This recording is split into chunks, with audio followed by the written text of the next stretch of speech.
మన విశ్వాసాన్ని, మన ఓర్పుని, మన నిరీక్షణని, మనలోని ప్రేమని మొత్తాన్ని టెస్టింగ్లో పెడతాడు ఆయన.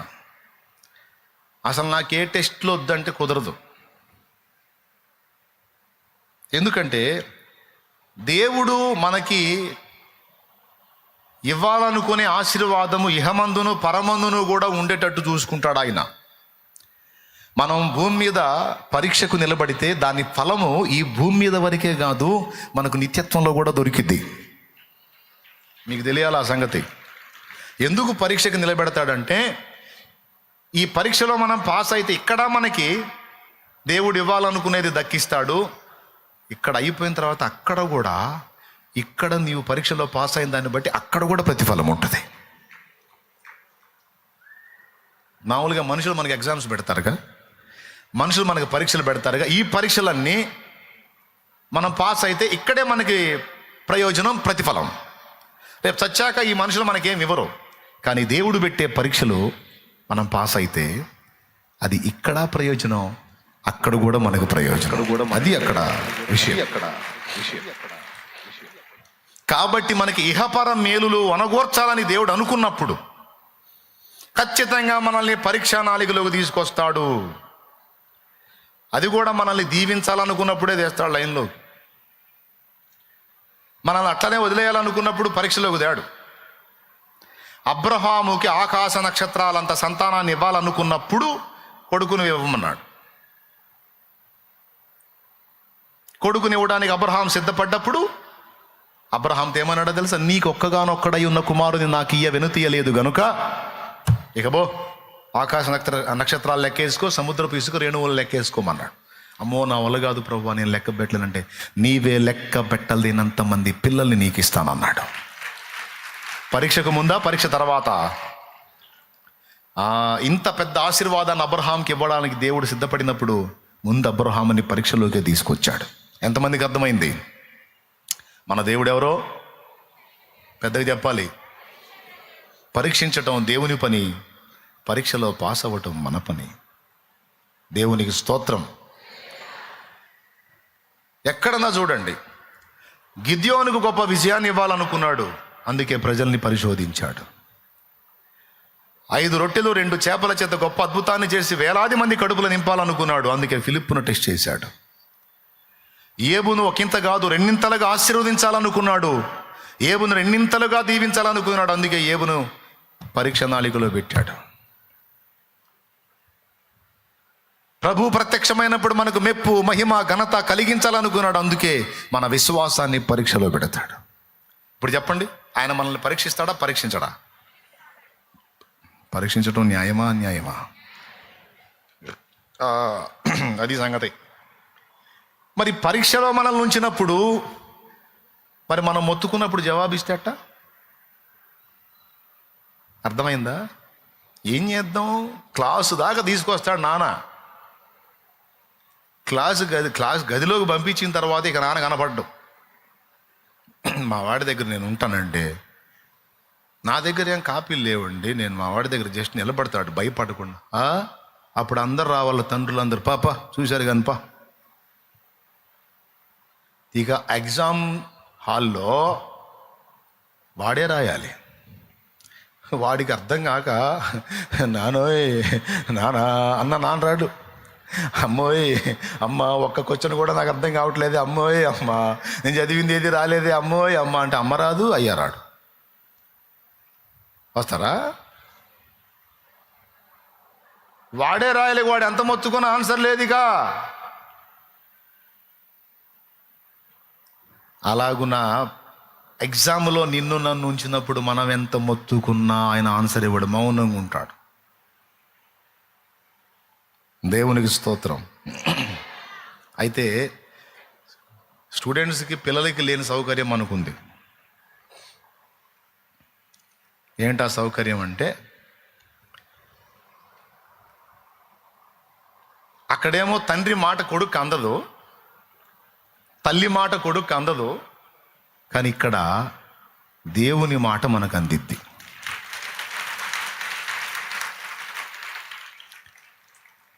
అర్థమైందా? నీవు పరిశోధనలో ఉన్నావు, నువ్వు పరీక్షింపబడుచున్నావు, కొంచెము మట్టుకు తాళుకో.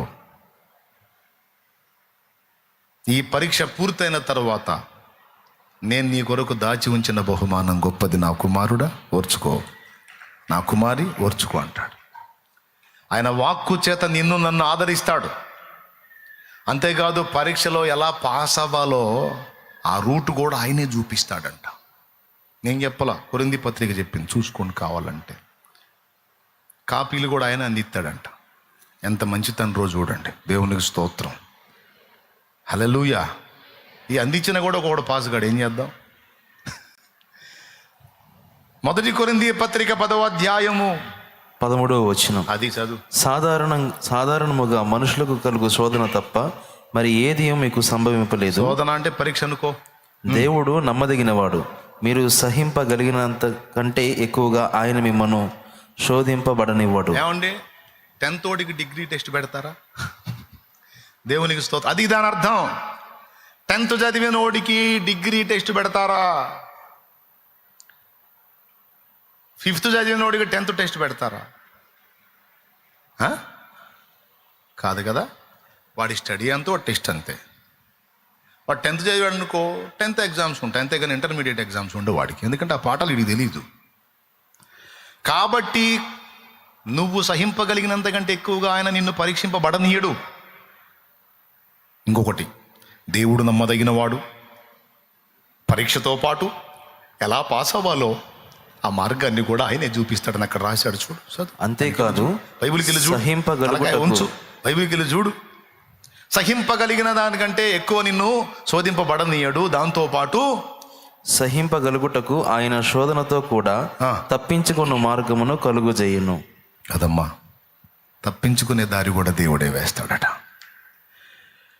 అవసరాన్ని బట్టి అగ్ని వంటి శ్రమలు కలుగుచున్నవని తెలిసి కలత చెందబోకు.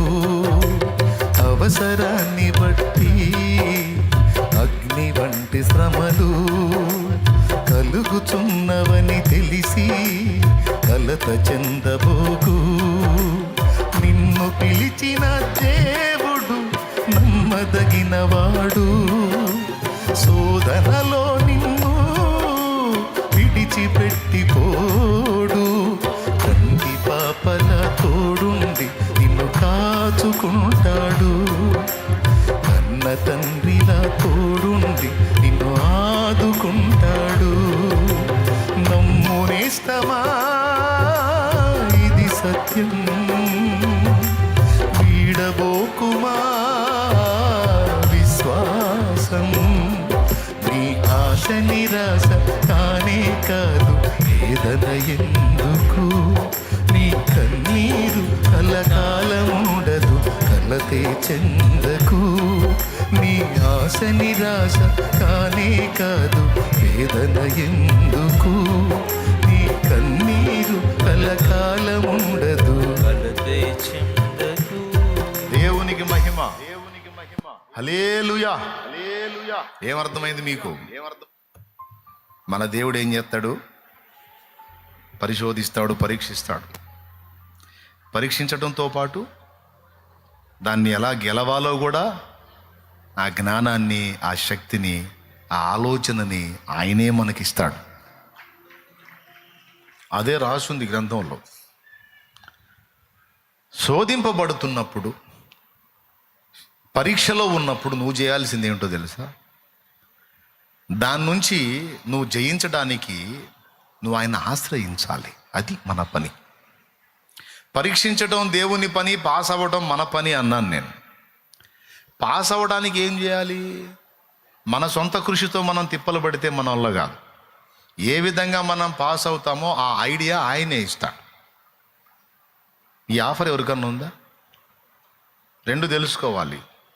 ఒకవేళ నువ్వు 10th పొజిషన్లో ఉంటే నీకు డిగ్రీ టెస్టులు పెట్టాడు ఆయన, కనీసం ఫస్ట్ ఇయర్ టెస్టులు కూడా పెట్టాడు ఆయన. నీకు 10th నీ స్థాయి అనుకో, ఇంకా తక్కువ మోతాదులోనే నీకు టెస్ట్ ఉంటుంది. అసలు ఈ టెస్టులు కూడా ఎందుకన్నా, ఈ పరీక్షలు కూడా ఎందుకు? అసలు పరీక్ష లేకుండా దీవించవచ్చు కదంటే కుదరదట. దేవునికి స్తోత్రం కలుగును గాక. హల్లెలూయా. కుదరదు. అట్లెట్లా కుదురుతుంది? తేలొద్దు నీ సంగతే. నాణ్యతను పరిశీలించే దేవుడు మన దేవుడు. రాజీ పడడు. ఒకవేళ నీలో మెతకుందనుకో, అవసరమైతే మళ్ళీ టైం తీసుకొని నిన్ను సరి చేసుకొని మళ్ళా టెస్ట్లో తీసుకొస్తాడు. నువ్వు ఎక్కడైతే మళ్ళా ఫెయిల్ అవుతున్నావో మళ్ళీ అదే వస్తుంది నీకు. ఒకవేళ కోపము అనేది నీకు బలహీనత ఉందనుకో, మళ్ళా ఏ సన్నివేశాలు ఎదురవుతుంటాయి నీకు. దేవునికి స్తోత్రం కలుగును గాక. ఒక రౌండ్ ఎదురైద్ది, దాన్ని జయించలేకపోయావు, ఓడిపోయావు. కొద్ది కాలం మళ్ళా నీకు కౌన్సిలింగ్ అయిద్ది. తర్వాత మళ్ళీ అదే సన్నివేశం నీ జీవితంలోకి రానిస్తాడు. నీవు దాన్ని అధిగమించేంత వరకు ఎక్కడైతే నువ్వు పడుతున్నావో అది మళ్ళీ నీకు అనుమతించబడేదని మర్చిపోవద్దు. ఎంతమందికి అర్థమైందో ఏమో. నీ దగ్గర లంచం తీసుకునే బుద్ధి ఉందనుకో, మెతక బుద్ధి ఉందనుకో, ఎవడన్నా నోటు చూపించాడంటే ఇంకా ఆకర్ష అంటుంటుంది నీకు. అదొక శోధన నీకు అనుకో.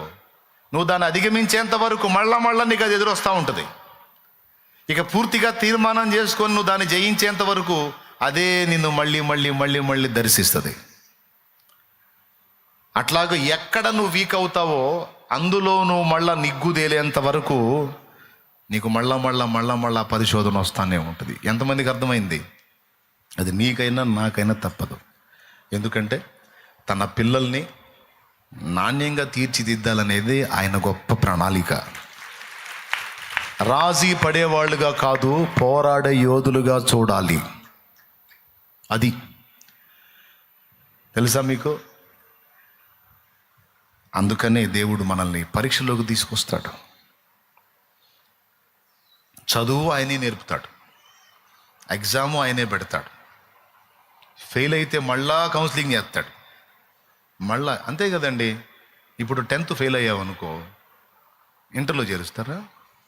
మళ్ళా రాయాల్సిందే. మళ్ళా ఫెయిల్ అయ్యావనుకో, మళ్ళా రాయాల్సిందే. అదొక దారి అయిందాక నువ్వు రాస్తానే ఉండాలి. ఆ పోతే పోయిందే 10th ఇంటర్ చదువు అని ఎవరు అంటారా? కుదరదు. దాని సంగతి తేలిందాక నువ్వు ఆడే కూర్చుంటావు. దేవుడు కూడా అంతే. ఎక్కడ నువ్వు తరచుగా ఓడిపోతున్నావు అదే సన్నివేశాలు మళ్ళా నీకు రప్పిస్తాడు. నువ్వు గెలిచిందాక తప్పదు. కాబట్టి ఇక్కడ మనల్ని రాటు తేల్చడానికి, నిగ్గు తేల్చడానికి దేవుడు పరీక్ష నాళికలు మనల్ని ఉంచుతాడనేది బైబిల్ చెప్తున్నటువంటి వాస్తవిక సత్యం. ఈ పరీక్షలో ఎన్ని రకాలు, నీ ప్రేమని పరీక్షిస్తాడు, ఓర్పుని పరీక్షిస్తాడు, నిరీక్షణను పరీక్షిస్తాడు, నీతి ప్రవర్తనను పరీక్షిస్తాడు. నీతిగా ఉండాలి, తప్పు చేయొద్దు అని నువ్వు అనుకున్నప్పుడే నీకు అవసరాలు వచ్చేటట్టు చేస్తాడు. అప్పటిదాకా అవసరాలు రావు. ఇక లంచం ముట్టొద్దు అని ఎప్పుడైతే నువ్వు అనుకుంటావో అప్పుడు స్టార్ట్ అయింది నీకు. ఎవరి దగ్గర ఇక లంచం తీసుకోవద్దని ఎప్పుడైతే నువ్వు తీర్మానం చేసుకుంటావో అప్పుడు లంచాలు తీసుకోవాల్సిన పరిస్థితి నీకు వచ్చింది. అయినా సరే నాకొద్దు, నాకు దేవుడు ఇచ్చేదే కావాలి, నీ నీచానికి దిగజాను వద్దనుకున్నా ఇంకొద్దు అని నువ్వు నిలబడ్డావు అనుకో, ఇంకంతే, నువ్వు గెలిచావు అక్కడ. ఇక తర్వాత మళ్ళీ నీకు ఆ పరిస్థితి రాదు. అర్థమైతే కొట్టు, లేకపోతే మళ్ళీ చెబుతా. చప్పట్లు కొట్టి దేవుని మహిమపరచు గట్టిగా హల్లెలూయా. మందు మానుకోవాలి, ఇక దాని జోలికి పోకూడదు అని ఎప్పుడైతే తీర్మానం చేస్తావో అప్పుడు తాగుబోతోళ్ళు తెగబిలుతుంటారు నిన్ను. అప్పటిదాకా నిన్ను ఎవడు బలకరించడు. ప్రతి ఒక్కడు వచ్చి నిన్ను పోపిమని అడుగుతారు. ఇక నువ్వు మానుకుందాం అనుకున్నప్పుడు నేను పోపిస్తారావా అంటుంటారు. అంటే ఈజీగా అర్థమైద్దని చెబుతున్నాడు. ఇదైతే ఇంకా బాగా అర్థమైద్ది. దేవునికి స్తోత్రం కలుగునుగా.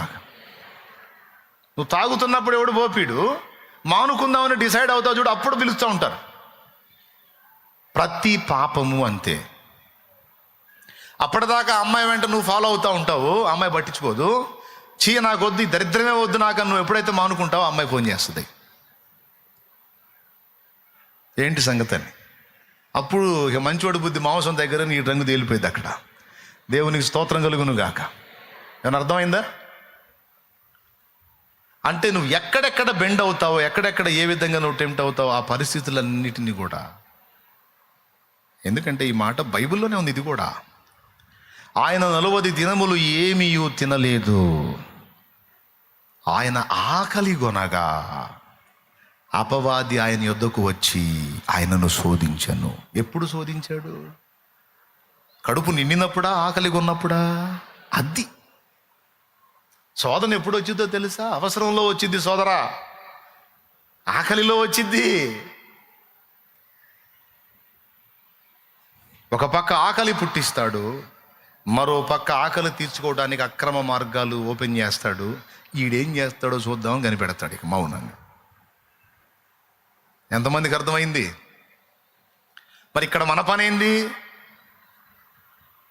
ప్రభువా, ఇక్కడ నాకు అవసరత ఉంది, అక్కడ అవకాశం ఉంది, నన్ను ఏం చేయమంటావు? అది తప్పితే నాకు దారి కనపడట్లా, ఇంకో దారి ఏదన్నా ఉందేమో చూపించు నాయన. నేను దేవుణ్ణి ఆశ్రయించినట్టయితే దేవుని స్వరం నీకు వినపడింది. వద్దు నా కుమారుడా, వద్దు నా కుమారుడా, వద్దు. ఇదిగో ఇటుపక్క నీకు అవకాశం ఉంది, ఇటు చూడని.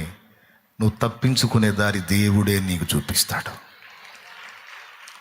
ప్రభువా, నాకు ఆకలి అవుతుంది, ఇటు పక్క ఆహారం ఉంది, నేనేం చేయాలంటే వద్దు నా కుమారుడా, ఇదిగో వద్దు నా కుమారు, ఇదిగో ఆ పని చేయొద్దు, ఇదిగో ఇటు పక్క దారి ఉంది. తండ్రి, నా పిల్లలకు అన్నం లేదు, నా పిల్లలకు అక్కర కలిగి ఉంది, నా భర్త పట్టించుకోవట్లేదు, ఇప్పుడు నేను తల వంచకపోతే నా పిల్లల కడుపు నిండే దారి లేదు, నన్ను ఏం చేయమంటావు? తల వంచేసేది వెళ్ళిపోయి కొంతమంది చేస్తారు, కొంతమంది ఏం దేవుని ముందు కూర్చుంటారు. నేను ఏం చేయమంటావు తండ్రి అని.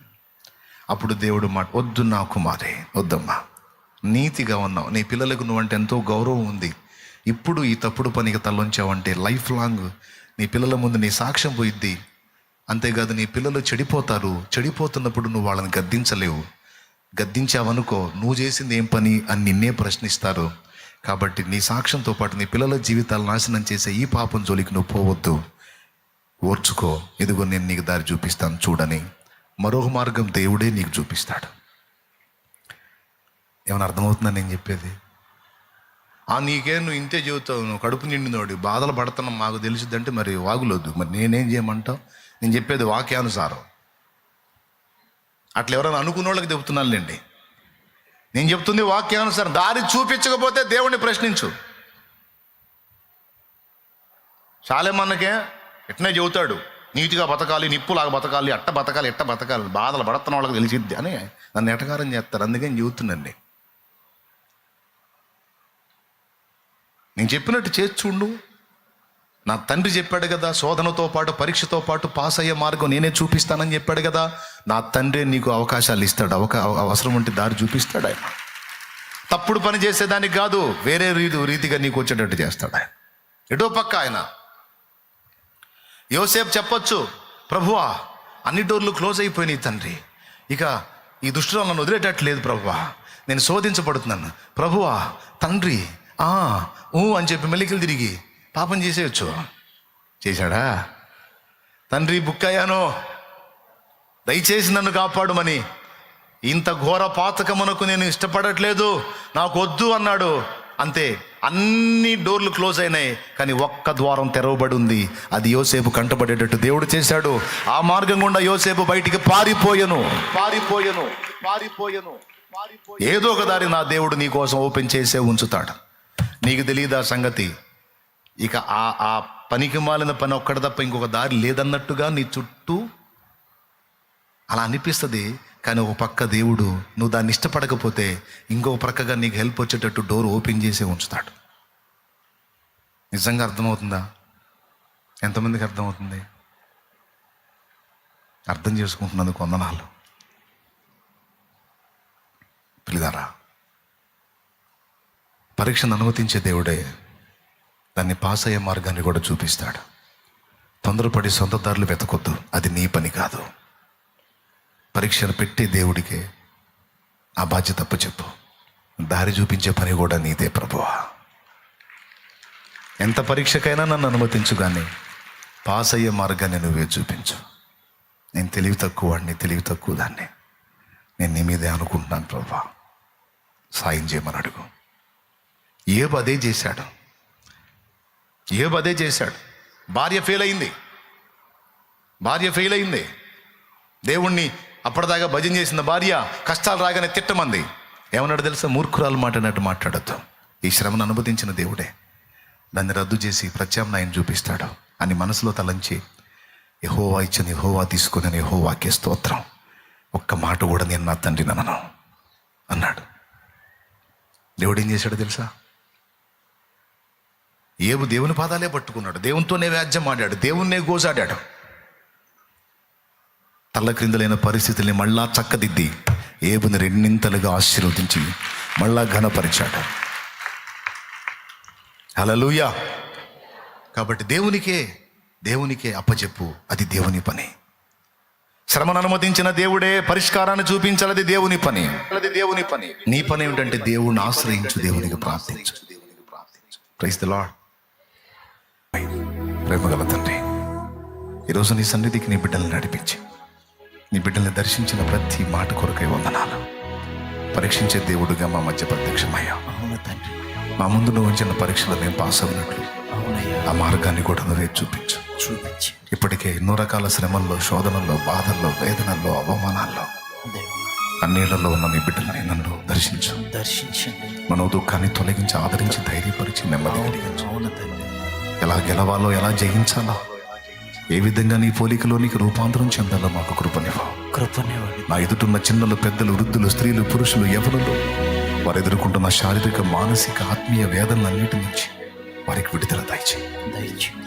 ఏ పరిస్థితి అయినా, ఎవరిన్ననుకున్నా, ఎవరిన్ని రకాల అపహాస్యాలు చేసుకున్నా, నీ బిడ్డలు నిన్నే ప్రేమించాలి, నీ పాదాలను ఆశ్రయించాలి, నీ యందు భయభక్తులు నిలిపి వారికి పుట్టిన వారు ఆశీర్వదించబడాలి, వర్ధిల్లాలి, భక్తిపరులై, ఆత్మీయులై, పరిశుద్ధాత్మ సంబంధులై, నీతిమంతులై, నీతి ప్రవర్తన గలవారై నీ కొరకు ఫలించాలి.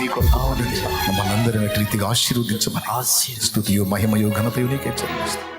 యేసు నామములో ప్రార్థించి పొంది ఉన్నాం తండ్రి. పరలోకమందున్న మా తండ్రి, నీ నామం పరిశుద్ధపరచబడును గాక, నీ రాజ్యం మాకు వచ్చుగాక, నీ చిత్తం పరలోకమందు నెరవేర్చినట్లు భూమి యందును నెరవేరును గాక. మాకు కావలసిన అనుదిన ఆహారం నేడు మాకు దయచేయి. మా పట్ల అపరాధం చేసిన వారిని మేము క్షమించి ఉన్న రీతి నీవు అపరాధంలో క్షమించు. మమ్మల్ని శోధంలోనికి తేక, దుష్టి నుండి, కీడు నుండి తప్పించు. ఎందుచేతనగా రాజ్యము, బలం, మహిమ, శక్తి సర్వం నిరంతరం నీవై ఉన్నావు తండ్రి. ఆమేన్. మన తండ్రి అయిన దేవుని ప్రేమ, ఆయన ప్రియమైన కుమారుడు, మనందరి ప్రాణప్రియుడైన యేసయ్య శాశ్వత నిత్య కృప, పరిశుద్ధాత్మతోడి మనోహర దివ్య సహవాసం, సమాధానం సమకూడిన మనకు సకల పరిశుద్ధులకు, సార్వత్రిక సంగమంతుడికి సదాతోడే మనందరూ నిత్యత్వంలో చేరు పర్యంతం మనం నడిపించును గాక. ప్రభేసు రక్తమునకే జయ, ప్రభేసు రక్తమునకే జయ, ప్రభేసు నామమునకు సంపూర్ణ విజయం కలుగును గాక. ఆమేన్. హల్లెలూయా, హల్లెలూయా, హల్లెలూయా, హల్లెలూయా, హల్లెలూయా. మీ అందరి కొరకు దేవుని సమాధానం మీ మీద కూర్చున్నట్లు నేను మీకోసం ప్రార్థన చేస్తాను. మీరు కలిగి ఉన్న బలహీనతల నుంచి విడుదల పొందినట్లు, మీరు స్వస్థత పొందినట్లు మీకోసం ప్రార్థన చేస్తాను. మీరు తెచ్చుకున్న నూనె కోసం కూడా ప్రార్థన చేస్తాను.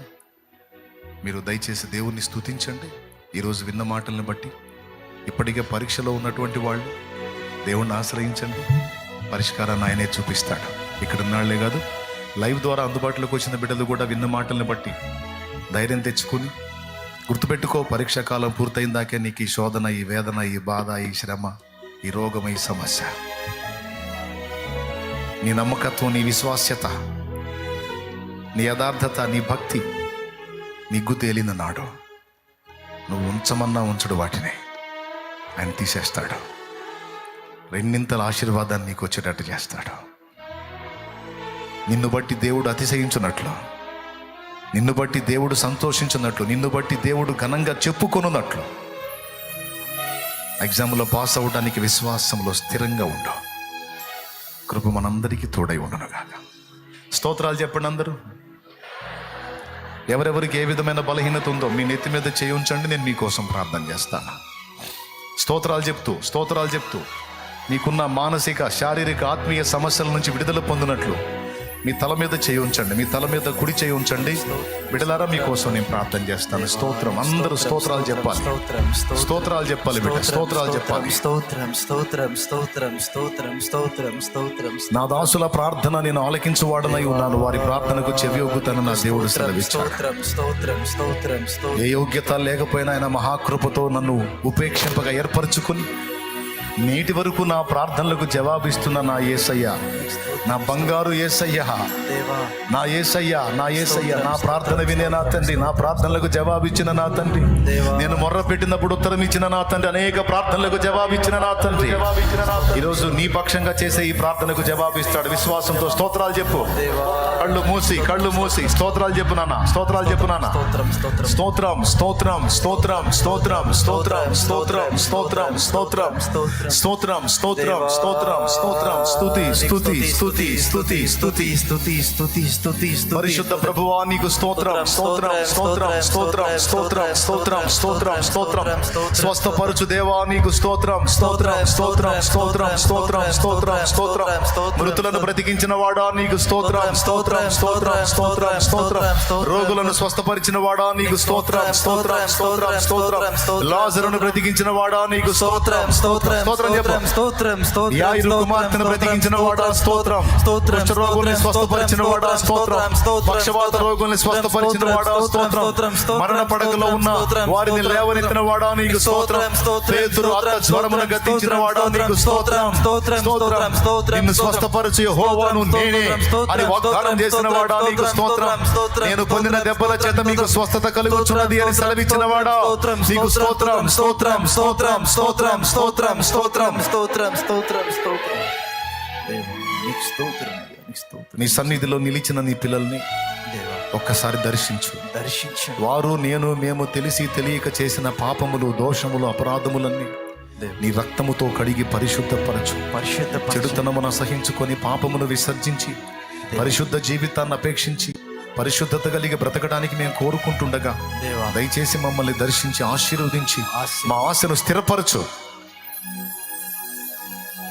ఇంతవరకు పొరపాటుగా ప్రవర్తించిన మేము నీతి ప్రవర్తన కలిగి బ్రతకడానికి తీర్మానించుకొని ఉండగా దేవా దయచేసి మా నీతి మార్గంలో మమ్మల్ని స్థిరపరచు. స్థిరపరచండి నీ నీతిని అనుసరించి బ్రతకడానికి నేర్పించు. దేవా. ఈ తీర్మానంలోని నీ బిడ్డలందరూ ఏ వ్యాధిలో, ఏ రోగములో, ఏ విధమైన బలహీనతలో శోధించబడుతున్నారో వారు ఎదుర్కొంటున్న ప్రతి రోగము, ప్రతి బలహీనత నజరేయుడగు యేసు నామములో వారిని విడిచిపోవునుగాక. ఆమేన్. వారి రిపోర్ట్స్ యేసు నామములో మారిపోవునుగాక.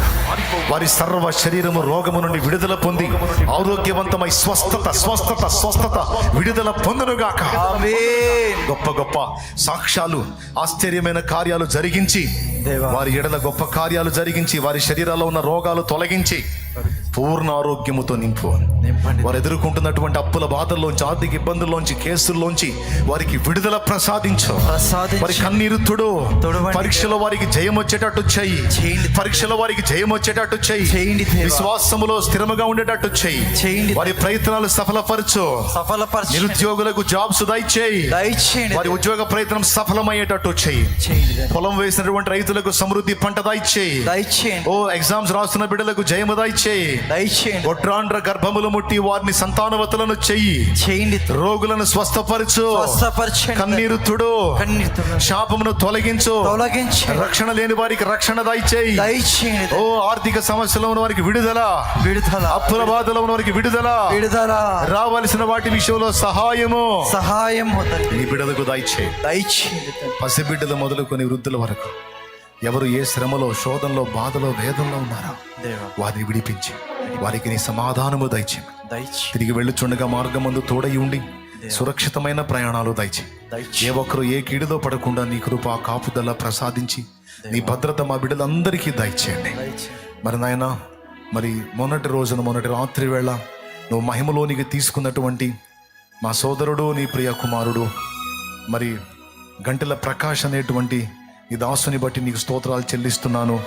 ఆయన కుటుంబాన్ని ఆదరించి ఓదార్చి ధైర్యపరచండి. అవును నీ దాసునికి జరగవలసిన అంతిమ సంస్కారం ఆశీర్వాదకరంగా జరిగించండి.